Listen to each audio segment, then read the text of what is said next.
Follikulasi yaxshi o'smaydigan qizlarga follikulani o'stirishga dori berayotgan vaqtim dorini hisobiga bachadon ichki qavati ingichkalashib boshlaydi. Yana ayrim qizlar bor, follikulasi yaxshi o'sadi, lekin bachadon ichki qavati o'sha endometriy qavati rosa ingichka bo'ladi, o'stirish rosa qiyin. Shunaqa vaqtlari bachadonni ichki qavati, ya'ni endometriy qavatini yaxshi o'stirish uchun, ertaga ovulyatsiyadan keyin homilani yaxshi ushlab qolish uchun men dorilar tavsiya qilaman. Mana shu dorilarni ichib turinglar yoki mana shu dorilarni surtinglar deb. Shunaqa vaqtlari ko'p qizlarimizning menga beradigan savoli, Dilnoza, dorilardan tashqari yana ko'proq nimalar iste'mol qilishim kerak?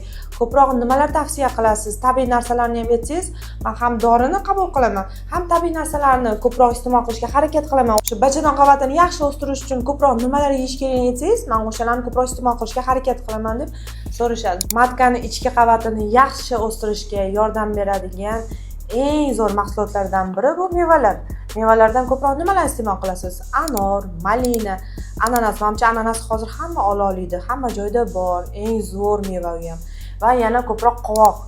Mana shunaqa mahsulotlarni ko'proq iste'mol qilsanglar, albatta sizni bachadon ichki qavatingiz yaxshi o'sadi.